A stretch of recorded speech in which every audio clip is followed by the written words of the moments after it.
Since retaking office, President Trump has been redecorating the White House to reflect his personal style. A style which can be best described as C-3PO's taint. And it's a project that's still continuing today. The White House is unveiling a presidential walk of fame featuring portraits of U.S. presidents. Oh, you know what? This is nice. But if I was president, I wouldn't plaster every foot of the place with gold, but if you're going to, this is a nice, inclusive gesture. Mr. Trump, I applaud your class. With the exception of former President Joe Biden. The new display just outside the Oval Office along the colonnade there shows a framed photo of an Autopen writing Biden's signature in place of the former president's portrait. Damn it! He got me! So, apparently Trump is trolling Biden about the Autopen conspiracy. A hilarious burn that will make millions of Americans say, wait, what was that about again? But enough of this dumb story about the president's pettiness. Let's move on to a much more terrifying story about the president's pettiness. This morning, after an intense public pressure campaign, sources tell ABC News President Trump's new hand-picked U.S. attorney plans to give him what he's been demanding and seek to indict former FBI Director James Comey, despite other prosecutors finding there's not enough evidence to charge him with a crime. I don't know what's worse. Donald Trump weaponizing the Justice Department or the fact that he's doing it to go after James Comey.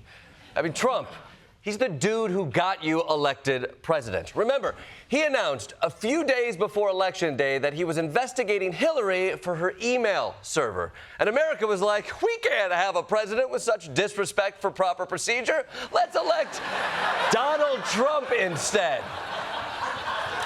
Like Donald,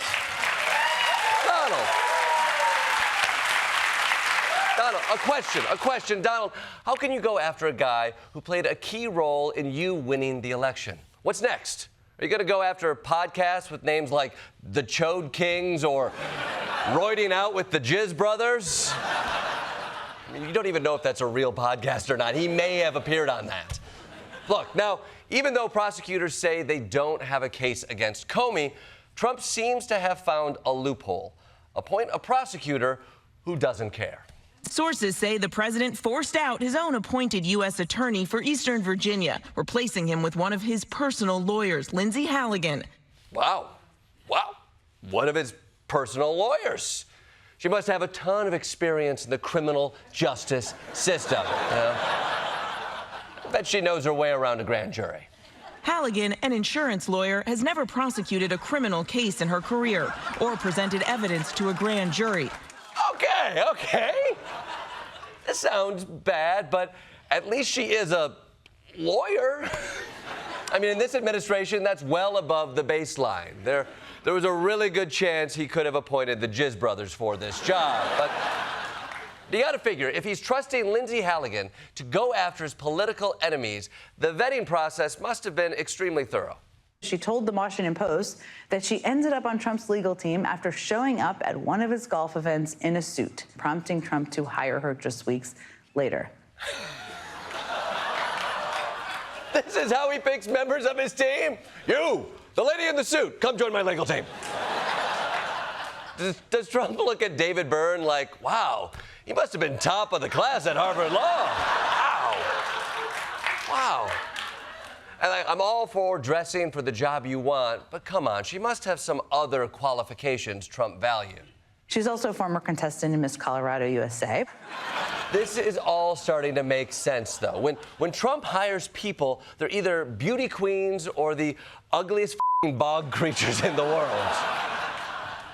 So, the bad news is Trump continues to appoint people to positions they're completely unqualified for. But the good news is Trump continues to appoint people to positions they're completely unqualified for. In other words, don't worry, James Comey. You don't have to learn how to make toilet